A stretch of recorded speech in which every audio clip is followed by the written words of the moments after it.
Bonjour à toutes et bonjour à tous, bienvenue dans ce nouveau numéro d'épisode suivant. Je suis ravi de vous retrouver, épisode suivant, votre émission préférée, j'imagine, sur Tech & Co, dédiée à l'actu des séries et des plateformes de streaming. Et on va se pencher aujourd'hui sur le cas d'Apple TV+, la plateforme d'Apple évidemment, qu'on aime beaucoup sur ce plateau, on va en parler, mais qui peine à décoller. Les parts de marché font un peu peine à voir, sauf que peut-être qu'il y a une plateforme qui va venir à sa rescousse, c'est Prime Video, qui va peut-être l'aider à décoller, ça va peut-être tout changer. C'est en tout cas notre sujet du jour. Et avec moi, pour dire du bien d'Apple TV+, ou peut-être du mal, on va voir deux invités de marque, à commencer par Nora Boisouni. Salut Nora. Bonjour Clément. Présidente de l'association des critiques de séries, évidemment fan devant l'éternel de Slow Horses, une des séries d'Apple TV+. Tu auras l'occasion d'en dire, pour le coup là, beaucoup de bien. Aujourd'hui, je sais que tu voulais le faire. Et en face, Margot Barallon. Salut Margot. Salut. Journaliste indépendante, spécialiste des séries. On peut te lire dans 3 couleurs, toujours. Également membre de l'association des critiques de séries. Secrétaire. Voilà, nous avons 2 éminents membres de cette association sur le plateau. Merci à toutes les deux d'être avec moi. Je vous propose qu'on attaque donc notre débat de la semaine sur Apple TV+.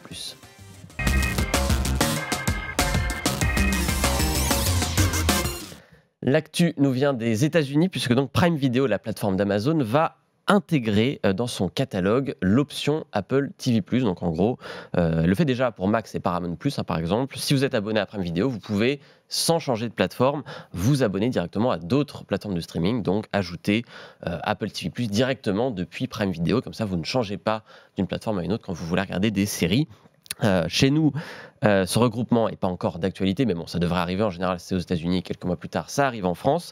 Apple TV+, aujourd'hui, on peut l'avoir en France, évidemment, en propre. On peut s'abonner soi-même ou via Canal+, évidemment, qui est le grand agrégateur chez nous. Mais voilà, tout ça fait que ça ne décolle pas vraiment pour Apple.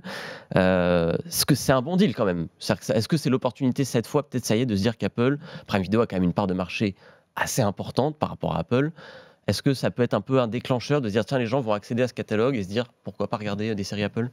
Moi, j'ai l'impression, avec ces offres groupées, qu'il y a de plus en plus de flou de la part des spectateurs et spectatrices de d'où ça sort ce que je regarde. C'est-à-dire quand on va sur Canal+, par exemple, on a une offre pléthorique de séries. Il y a Apple TV+, il y a les séries d'Apple notamment, et il y a la petite marque dessus, Apple. Mais j'ai l'impression qu'en fait, aujourd'hui, ce qu'on attend, c'est d'avoir vraiment une offre globale qui regroupe plein d'offres supplémentaires, complémentaires, que sais-je, des marques différentes qui s'accumulent. Mais j'ai l'impression qu'on n'arrive pas vraiment, ou que c'est pas très intéressant de se dire, tiens, qui a fabriqué, qui produit, qui diffuse à l'origine cette série. Donc je me dis, peut-être que finalement tout est noyé dans tous ces contenus, ces séries. Je fais ça contenu, c'est pas péjoratif, mais bon, parce qu'il y a du documentaire, il y a du film, il n'y a pas que de la série sur ces plateformes. J'ai l'impression que ça entretient une sorte de grande confusion, moi, en fait.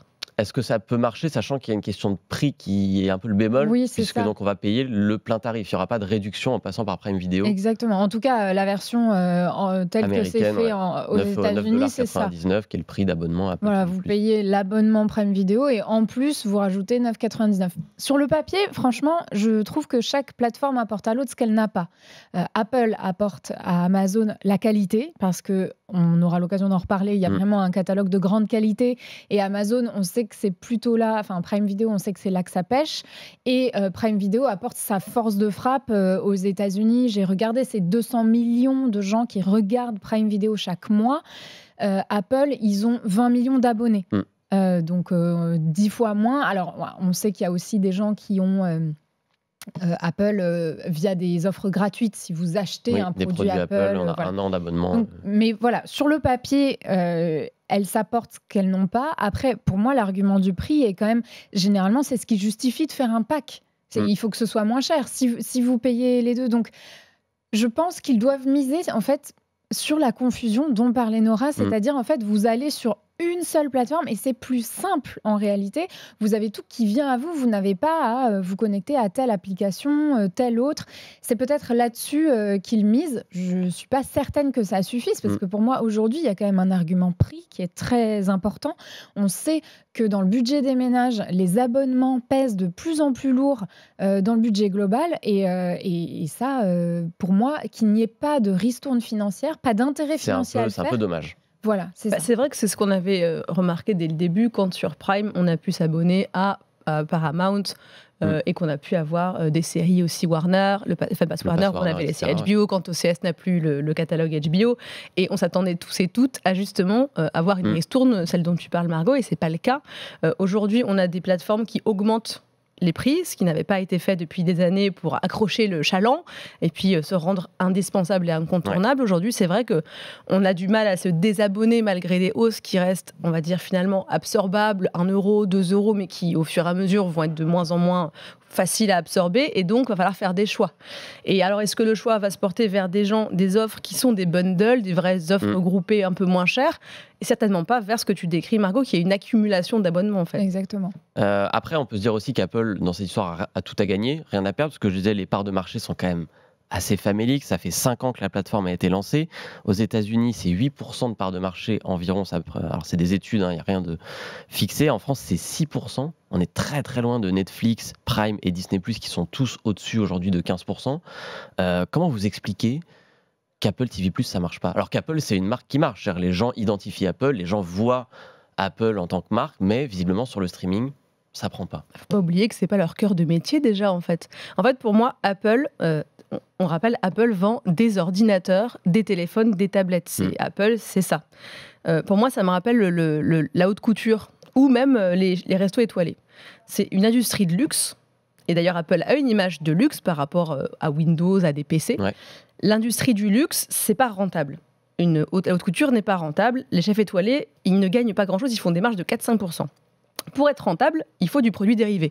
La haute couture, elle fait du parfum, elle fait du prêt-à-porter. Les chefs, ils cachetonnent pour de la grande distribution, pour des eaux gazeuses, pour la SNCF, pour de l'agroalimentaire. Là, c'est l'inverse. C'est-à-dire qu'Apple n'a pas besoin de cachetonner. Apple vend des choses. Apple c'est un des A de GAFAM. Ouais. Donc Apple n'a pas besoin de faire du programme télé. C'est du bonus en fait, ça. Et moi, je me pose toujours la question. Et Prime, c'est pareil. C'est Amazon à la base. C'est le plus gros retailer du monde. C'est un des milliardaires. Donc ces gens-là n'ont pas besoin de se diversifier. Donc là, pour moi, la question au fond, c'est pourquoi s'être diversifié? Quelle est la stratégie finalement de cette diversification? Je vous pose la question. Et c'est la question à laquelle on va essayer de répondre, puisque Apple a tenté quelque chose quand ils se sont lancés, c'est un catalogue un peu différent, qui au début était un peu faible, parce qu'il n'y avait pas grand-chose forcément, mais un catalogue, on va dire, axé sur la qualité, tu l'esquissais un peu Margot, des séries très bien produites. C'est un peu ça la marque de fabrique d'Apple? Oui, c'est ça. Mais alors, juste pour revenir sur le point précédent, moi, il me semble qu'il y a quand même une erreur à l'origine d'Apple, en tout cas en France, qui est de se lancer tard. Il se lance en 2019, c'est très tard par rapport à Netflix, tard avec un catalogue réduit à peau de chagrin. Et en fait, à ce moment-là, si vous n'arrivez pas avec un gros truc, Netflix, en fait, ils ont commencé à se faire connaître avec House of Cards et Orange is the New Black. C'est leurs 2 premières séries originales qui vraiment leur ont permis d'acquérir une notoriété. Quand vous avez déjà un géant comme Netflix qui existe, vous avez intérêt à arriver avec du lourd en face. Ça n'a pas du tout été le cas d'Apple au début. Pas du tout. Et donc, là, effectivement, pour moi, il y a quelque chose où, en fait, en plus, c'était plutôt une bonne idée d'offrir pendant 1 an l'abonnement à tous les gens qui achetaient un produit Apple. Bonne idée, il y a tellement de gens qui le font. Ça permet de se faire une base assez forte. Voilà, sauf que si, quand vous achetez votre produit Apple au début du lancement, en fait, vous voyez qu'il y a 3 trucs. En plus, des trucs plutôt pointus, c'est vrai. Donc, le grand public n'a pas forcément... Enfin, il faut faire l'effort, quoi. Il faut être sériephile pour regarder. En fait, après, vous n'avez pas la curiosité forcément d'y revenir pour voir si ça s'est amélioré et tout ça. Donc là, pour moi, il y a un problème et qui recoupe ce que tu dis, Clément, c'est-à-dire qu'on a effectivement des séries très bien produites, très belles, énormément de qualité. Je pense que Apple n'a pas trouvé son carton, qui est à la fois très bien. Son Game of Thrones. Voilà, son Game of Thrones, son House of Cards, à la fois très bien et à la fois qui va attirer énormément de monde, donc taper très large. Je pense que For All Mankind aurait pu. Et pour moi, c'est la seule série du catalogue qui aurait pu être ce carton si Apple avait choisi des têtes d'affiche ou une tête d'affiche, comme pour House of Cards, par exemple. Il y avait la production, mais il manquait le casting. Il manquait, parce que c'est que des gens qu'on ne connaissait pas. C'est un choix, mais c'est très audacieux, comme tu le dis, Margot, de choisir un casting de quasi inconnus, en tout cas au niveau international, pour lancer une série qui est la série qui a la plus grande longévité sur la plateforme, parce que c'est pas beaucoup de séries qui durent sur Apple TV pour l'instant, et qui avait quelque chose, quoi. Enfin, on rappelle, c'est une série, c'est une uchronie, donc ça commence à la conquête, la guerre des étoiles, donc les années 50, qui est le premier qui va arriver sur la Lune, les Russes ou les Américains, c'est les Russes qui gagnent. Donc on arrive sur une timeline divergente de celle qu'on a connue. Qui relance toute la conquête spatiale. Et qui relance la conquête, etc. Et plein de choses. Donc ça aurait été quelque chose pour moi d'intéressant. Enfin, moi j'aime cette série, mais c'est vrai que ça aurait pu être... C'est la seule que je vois avec un potentiel de carton. C'est la seule, oui, effectivement, qui avait ce côté aventure, grand public, effets spéciaux, un peu facile à regarder aussi, on va dire. Oui, très mélo. Enfin, c'est pas une série hyper pointue, je trouve. Qui reprenait des codes assez connus. Aujourd'hui, le catalogue, il est quand même très étoffé par rapport à ce qu'il était au lancement. Il y a des sorties, je crois que c'est l'année où Apple sort le plus de séries. Chaque année, ils en sortent de plus en plus. Est-ce qu'aujourd'hui, le catalogue, il est suffisant pour convaincre quelqu'un qui n'aura jamais regardé, par exemple, quelqu'un qui s'achète un iPhone là, qui a 1 an d'abonnement ou qui passe par Prime Video parce qu'il voit ce bundle, est-ce qu'aujourd'hui le catalogue est suffisant selon vous pour le retenir? Ce qu'il n'était pas au début, ce que tu disais, Margot. C'est difficile de répondre à cette question parce que moi j'ai envie de vous dire oui parce qu'il y a tellement de séries excellentes sur cette plateforme. Alors Nora défendra Slow Horses que je n'ai jamais vu. Shame on me, mais voilà. Vous mais battrez après. Non, on regardera ensemble sur un canapé. Moi j'adore. Ils ont beaucoup de séries de science-fiction que j'aime beaucoup. Je pense à Silo récemment. Là, la saison 2 va sortir. Ils ont Severance. Que là, nous avons vu toutes les deux avec Nora, nous saison 2 très attendue qui arrivera en janvier. Bad Sisters, dont la saison 2 va arriver aussi. Enfin, là, on est plutôt sur une comédie un peu noire, mais une comédie. Ils ont vraiment tellement de belles choses que j'ai envie de dire oui. Et en même temps, il y a toujours cette espèce de plat de fond de verre dont on parlait. Et parfois, en fait, il y a des choses qui sont assez inexplicables. Pourquoi est-ce que Game of Thrones c'est devenu un... En fait, on peut faire des analyses a posteriori. En réalité, viser la bonne série au bon moment, au bon endroit, c'est très difficile de le prévoir. Donc, je ne sais pas répondre à cette question. Et puis, j'ai l'impression aussi que les séries dont on entend le plus parler, les séries d'Apple qui font le plus de bruit, ne sont pas les meilleures. On a un exemple assez récent. Voilà, sur la mode. Une série française, par exemple. Avec La Maison. Par exemple, La Maison, qui, pour moi, n'est pas une bonne série du tout. J'aime bien, mais... N'est pas un bon produit d'appel. Moi, j'ai pas trouvé. La plateforme. C'est ça. En fait, pour moi, c'est pas une série qui va faire rester les gens abonnés à Apple. On en dira un petit mot. Moi, je voulais oser une comparaison. Nora, tu me dis si je vais droit dans le mur. Est-ce que c'est pas le Arte français? Nous, on adore. Là, les critiques, les sériphiles disent c'est génial, Apple, il faut regarder, machin. Alors, je parle pas des moyens financiers qui sont très différents, mais personne ne regarde, quoi. Alors, Arte, ce qui est drôle en France, c'est que ça a toujours été la phrase, tout le monde dit qu'il le regarde, et quand on regarde les chiffres, pas grand monde qui regarde Arte. Exactement. Est-ce que c'est le cas pour Apple? Je sais pas. Arte, et c'est nos impôts qui financent Arte en partie. Donc Arte est une chaîne qui est quasi gratuite, on va dire. En tout cas, il n'y a pas à s'abonner à Arte, c'est le service public. Apple, il faut s'abonner quand même, donc il faut faire la démarche. Si tu t'abonnes pas pour un mois seulement, en général, à une plateforme. Est-ce que c'est Arte? Non, parce que pour moi, c'est pas une plateforme... on n'est pas sur un abonnement sur ces plateformes de cinéma avec des films d'auteur. C'est pas une plateforme d'auteur.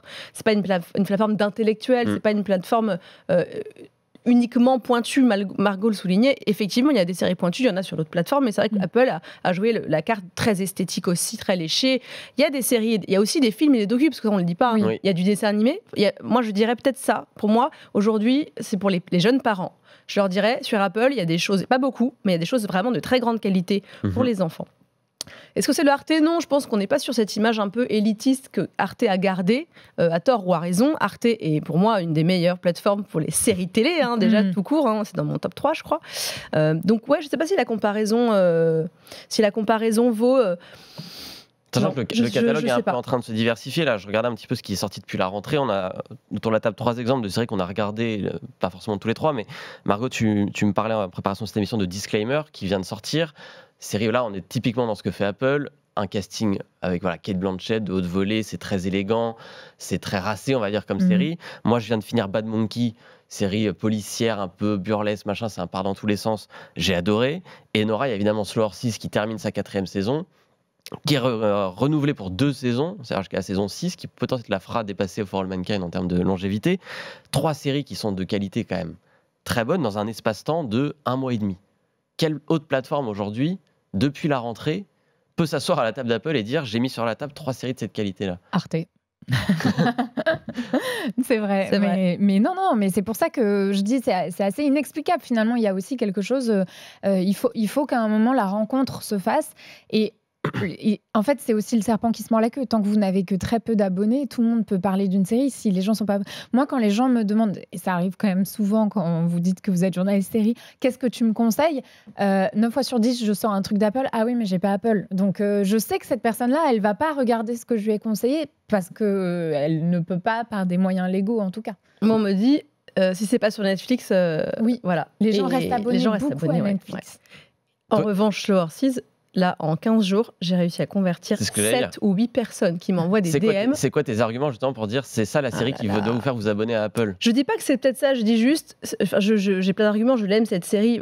C'est maintenant que je parle de Slow Horses, c'est maintenant que tu vas à la carte blanche c'est une série d'espionnage. Moi, je suis pas du tout cliente à la base d'une série d'espionnage, mais on a Gary Oldman qui joue un patron du MI5, dégueulasse, vraiment dégoûtant. Il est dégoûtant, il se lave pas, il pue, enfin, c'est une catastrophe, il est horrible.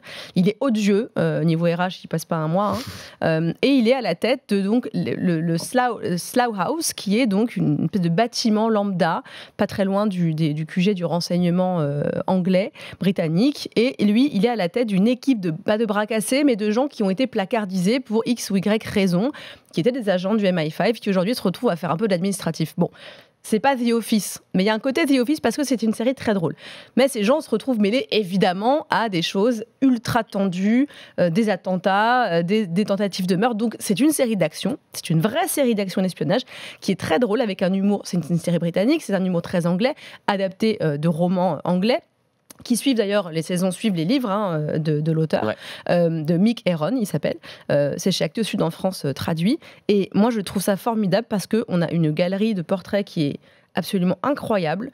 Des acteurs qu'on a vus parfois ci et là, mais qui ne sont pas des énormes stars. Le héros, lui, commence à être un peu connu quand même.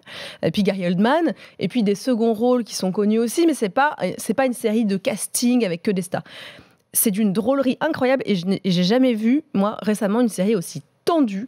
C'est assez court, c'est 6 épisodes, il me semble, et c'est des épisodes assez courts, finalement. Et c'est la seule série de ces dernières années que j'ai bingé. Mais vraiment, je me suis couchée à 4h du mat pour regarder d'un trait la saison. Je ne pouvais pas m'arrêter, c'est pas possible. Donc je la conseille parce que il y a plein de choses. C'est-à-dire qu'il y a du cliffhanger de dingue, c'est extrêmement bien écrit.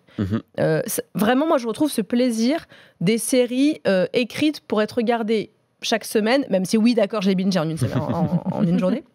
Mais vraiment, ce truc épisodique qui marche très bien. Et je ne sais pas comment on fait pour ne pas lancer l'épisode suivant. Et ça, je pense que c'est un beau compliment quand on a écrit une série. C'est le but d'une bonne série, en tout cas, c'est un bon critère. Effectivement, ça devrait peut-être être la série qui donne envie aux gens de s'abonner. En plus qu'elle va continuer, au moins une 5e, une 6e, peut-être encore d'autres saisons. Mais il n'y a pas de com, ça on n'a pas parlé. Il y a très peu de com. Il y a pas à part Laura Boisouni sur tous les plateaux qu'elle trouve. Qui est la première mais à part pour les séries françaises d'Apple. C'est-à-dire qu'il y a un problème de promotion. Justement, je voulais qu'on en vienne justement peut-être au bémol, puisqu'on a parlé des pourquoi il y a des bonnes séries, mais aussi quelques mauvaises séries. Malheureusement, c'est 2 séries qui ont trait à la France, qui pourrait permettre justement d'ouvrir Apple dans les foyers français. Justement, ça peut être, tu disais, la maison aurait dû être un beau produit d'Apple, dire voilà une série avec des gens que vous connaissez, sur un univers qui en France est bien connu, celui du luxe.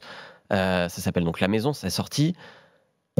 Et j'ai pas envie de dire catastrophe, mais je sais que Margot peut défendre la série, moi je suis dans ton camp Nora, mais ça n'a pas marché en tout cas. Ça n'a pas eu l'effet escompté, et il y avait déjà eu le premier échec de The New Look, qui certes n'était pas une série franco-française, mais c'était réalisé en partie par des Français, c'était produit en partie en France, sur une même thématique très similaire. Ça se passait en France. Déjà, première catastrophe, rebelote. Ça, c'est un problème quand même, parce que Netflix a aussi réussi à s'imposer en France en produisant in fine des séries françaises, des films français, etc. Pareil pour Prime, qui petit à petit s'y met. C'est ça le bémol aujourd'hui, c'est qu'Apple en France, ça n'existe pas par ces séries françaises, quoi. J'arrive pas à expliquer cette catastrophe. Enfin, pour moi, à la maison, c'est vraiment très mauvais, quoi. Donc, et là, et pour le coup, là, on en revient à ce dont on parlait au début. Le casting est exceptionnel dans la maison. C'est ce sur quoi, justement, la com a été faite aussi. C'est que des acteurs et actrices que tout le monde connaît, toutes générations confondues, d'ailleurs. Moi, le sujet m'intéressait. Je trouve que c'est très mal exécuté. Je trouve que les dialogues sont vraiment mauvais. Je trouve que les acteurs et actrices font ce qu'ils peuvent avec ce qu'ils ont dans leur scénario. On n'a pas retrouvé la patte Apple.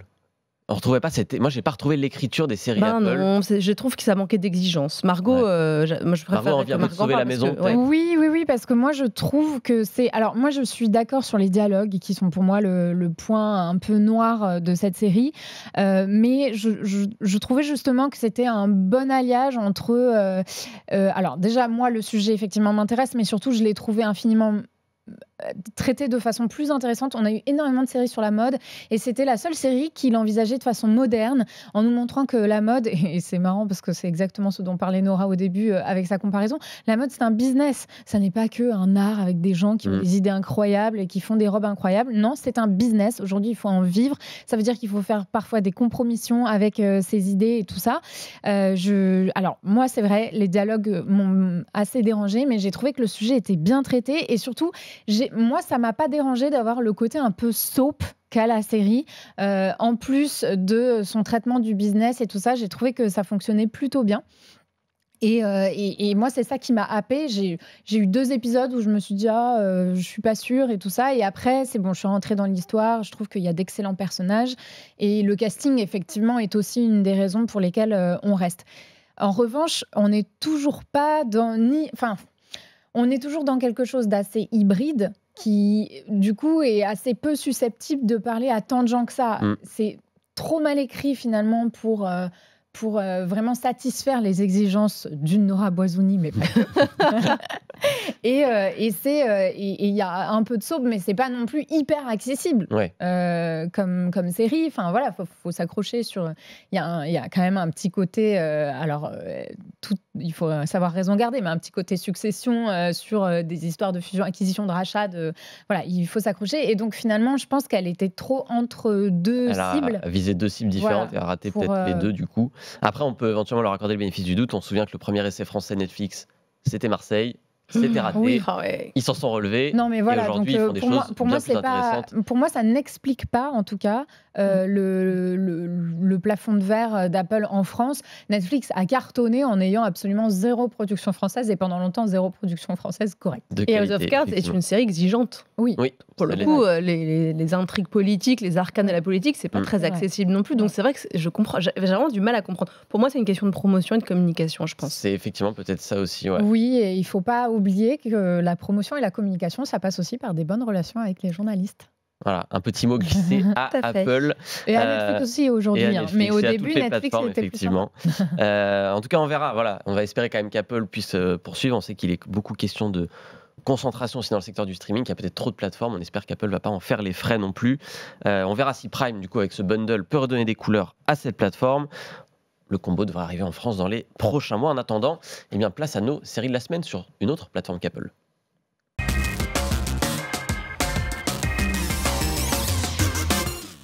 On va commencer, on a donc 2 séries, on va faire un tour du côté de Max, la plateforme de Warner Bros qui s'est lancée en France au mois de juin, on en a parlé, qui vient de lancer plusieurs séries, notamment une série française, Une amie dévouée, mais également une série américaine qui s'appelle The Franchise, que tu as vue Nora, et que tu as aimé. Que j'ai aimé, et d'ailleurs je vais juste le dire pour les gens qui captent pas que Max c'est HBO, c'est donc une série HBO. C'est une série HBO. Parce que ils font leur bisbille avec leur nom et tout, mais soyons clairs. Encore une fois, on parlait de marque. HBO.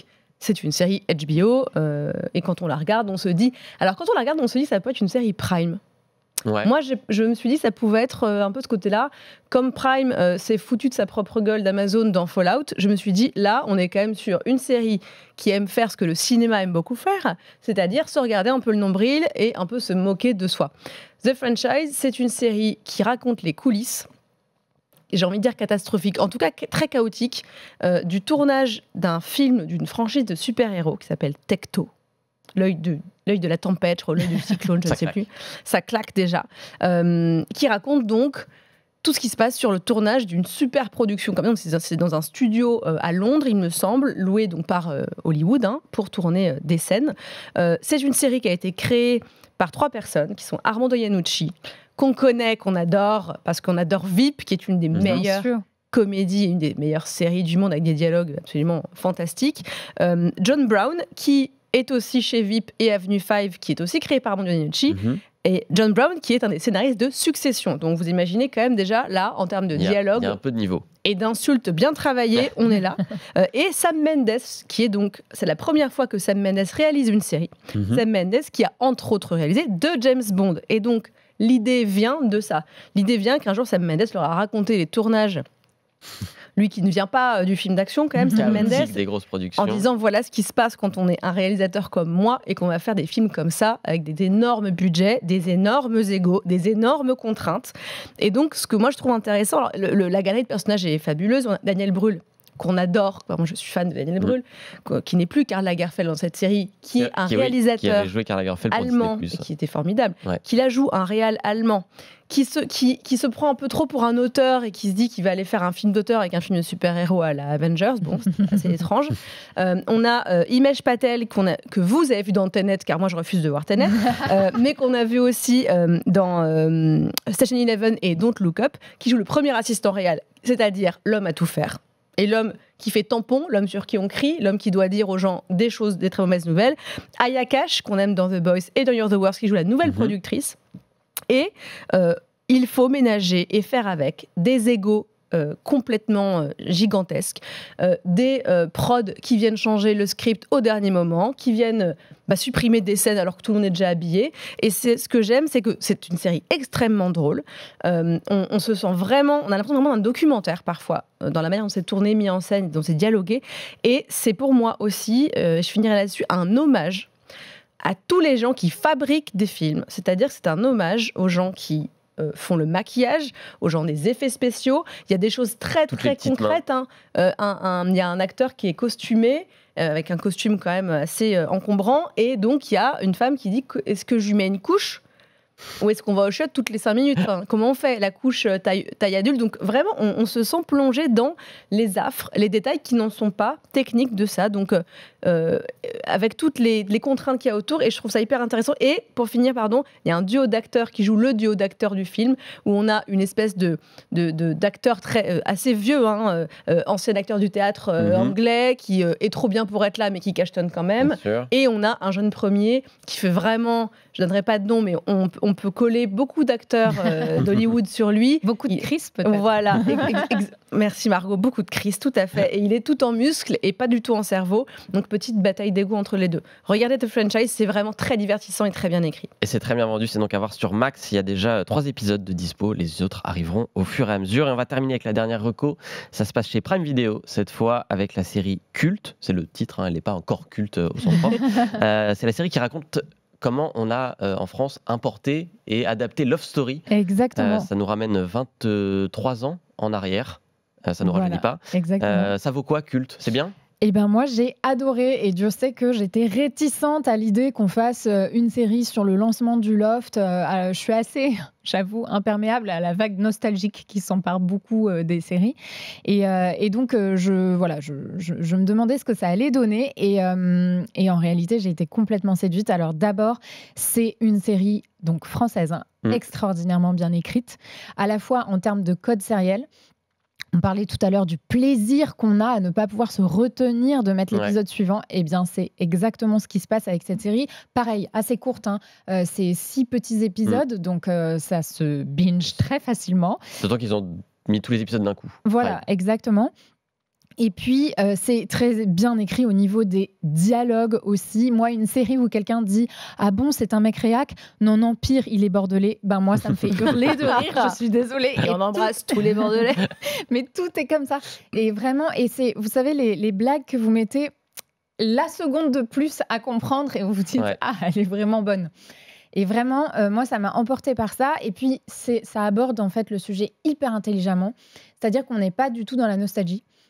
On n'est pas uniquement dans la description de ce que ça pouvait être de lancer une émission. C'est pas tant une série sur le loft que sur la création du loft, en fait. C'est vraiment, en fait, les lofters, à part Loana, on les voit pas, quasiment pas.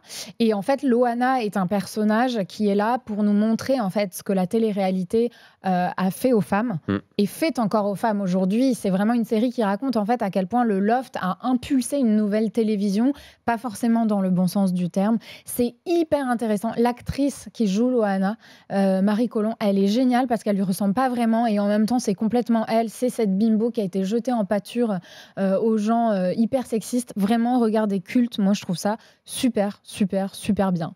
Et c'est français. Et c'est un super teasing, puisque ce sera le sujet de l'émission de la semaine prochaine, dans l'épisode suivant. C'est parfait. C'est donc à voir sur Prime Video. Il y a 6 épisodes. Jetez-vous dessus et après, venez écouter l'émission de la semaine prochaine.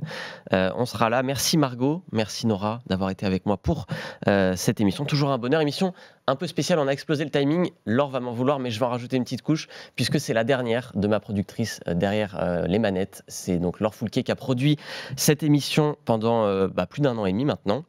Quasiment 1 an et demi. Elle a aussi produit toutes les émissions de la chaîne Tech & Co. C'est une formidable personne, une formidable productrice qui a décidé de voguer vers d'autres horizons, qui va voyager beaucoup aussi.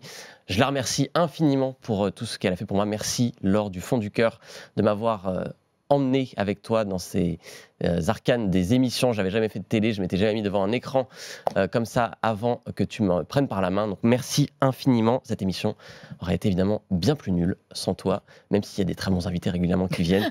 Donc encore un grand merci à toi Laure et bon vent pour la suite. Je te souhaite le meilleur. Évidemment, vous pouvez revoir l'émission. Vous avez l'habitude partout, sur Tech & Co, sur YouTube, en podcast, blablabla. Vous connaissez le petit laïus de fin et moi je vous dis à la semaine prochaine pour l'épisode suivant.